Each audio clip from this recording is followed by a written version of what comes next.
But yeah, anyway, let's talk about the Yamas, uh, so, which translates to social codes. And more than social code, I think non-violence is more of a personal code. I don't know why it is not a part of that, because as Sushant said that when you hurt somebody outside, you are hurting yourself inside. Right? When there is conflict around you, there is conflict inside you in your head, and this is something really personal. It is true that it also is a part of being a good citizen and being a good human, being human, not just good, being human, being non-violent is being human.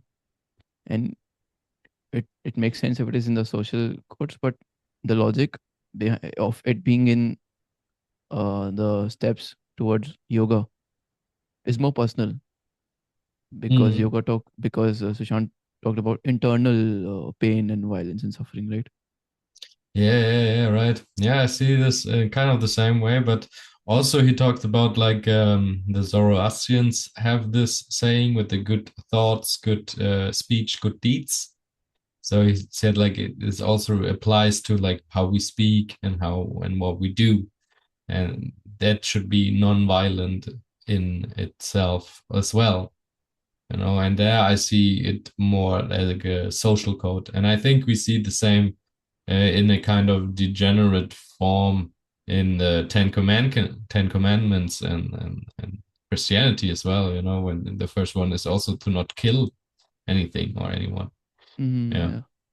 and this is kind of the same, but in a more specific and more cornered way, so you cannot have this broad understanding like the Zoroastrians maybe with their saying. So I think, and from this perspective, it is more a social code than a personal code. Yeah. Yeah, but even good deeds and good speech, good action, good speech, good internal action, good thoughts Mm. is something personal, right? Because even good speech might have physical consequences. I mean, somebody who's always abusing verbally might be physically suffering the consequences of it, because this is physical, psychosomatic effect, right? Yeah, absolutely. So, And as you said, psychosomatic, he will suffer the consequences also in his thought processes and everything. So these are kind of connected in that way. So whatever you do, just be non-violent. So I think this is applies, as you said, as personal, but also as a social. And I think it is valid to have it in the social codes because it's more, I think it applies more on the social status, because if you like do bad speech, like you talk shit about someone, um, that will, create this cycle of vicious energy will comes back to you, and it will affect all the surroundings and all the people you're with, and then it will also affect your thoughts, and yeah. this creates your character and so on. Hmm. No. Yeah. If we have to, see uh, if you look at the other yamas, truthfulness, non-stealing, even Yeah. that could be categorized as a personal code. But now I think I can see that why this is separated as social code and why that is separated as personal code. Because when you see personal codes, cleanliness and all, that is really personal. That is when nobody else is involved. Yeah, Right. other persons are also involved. Yeah. So I Yeah, I guess think it so makes too. sense. Like the two after ahimsa, so satya and asteya. Well, two yamas. Yeah, Yeah, the fine. two yamas after that.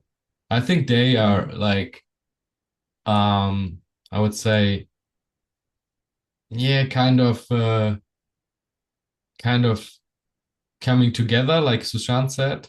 I think that he connected them too, and in a way that there is yeah, you got to be honest and non-violent. You know this as and if I would translate Asteya in German, it would be just saying no stealing, and this we see already also in the Ten Commandments in the Christianity as well.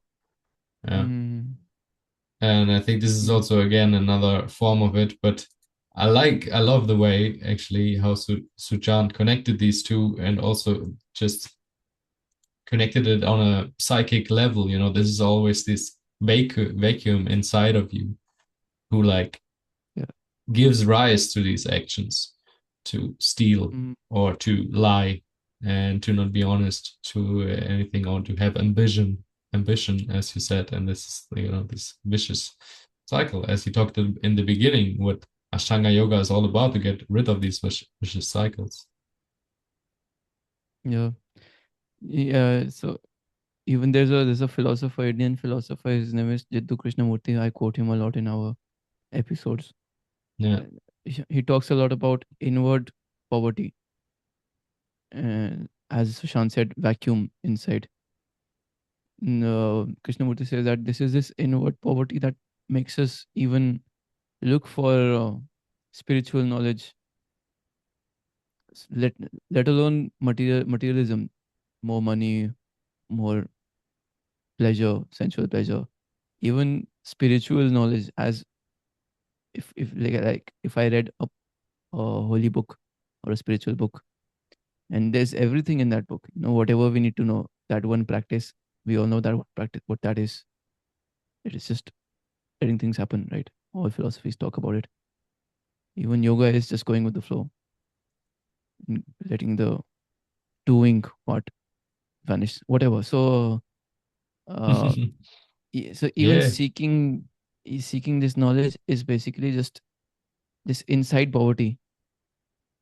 uh, Right. and I think Right. this is what the non-stealing part is, to fill this, or to eliminate this vacuum or inward poverty, and being and feeling rich inwardly.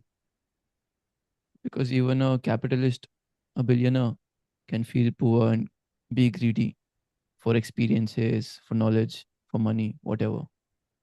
Mm. Yeah, yeah, yeah, absolutely. I think it has a lot to do with the Buddhist way as well, you know, this like letting go um notion that is spoken in Buddhism, because from that you will create a more yeah, content, like he said, version of yourself.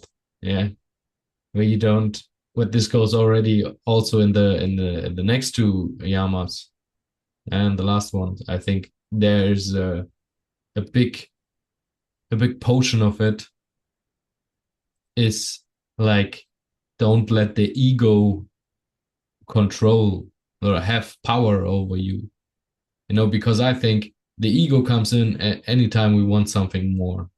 So there's, if there's some kind of ambition or a need, a want, a need, a wish, something that we want. Yeah, I think this is always when the ego speaks to me and say, "Hey, I want that. I want that. I need that." And I sometimes you even say, "I need that," but then you got to check: do you really need that, or it's just I want that? And uh, you know, this things plays a big role in these two, where the ego, yeah, where you shouldn't let the ego have the control. Like I used to say, I don't know who said it before me. I forgot the guy, but this is a quote from, yeah, a quote, and he says the ego is a great servant, but the worst master. So uh, you know, where we should find a way to use it instead of us getting used by it. And this is what the Yamas, I think, talk about. And there I see also another connection, but because this is actually pretty personal, but it applies to the social codes again. yeah. how people usually take ego is very negatively. I must get rid of my ego, which is not really possible, because mm, ego is the tool that the consciousness uses to experience itself. Without ego, it cannot experience itself. Absolutely, yeah, that's what he we talked about with him as well. Yeah, it's kind of a mirror we have to even identify that we are like separate people. But from this, separation, we can find the way back. If we don't have the separation, we couldn't get to the point where we are enlightened, or Yeah, unified with the thing. So if people yeah, talk about yeah, getting rid of the ego or overcoming the ego, even, this is bullshit. We gotta integrate it, we gotta use it, and that's the yeah, way, the only way. yeah. You cannot get rid of the ego. The ego will slowly disintegrate itself All right. into the state of yoga, which is union with the universe and everything.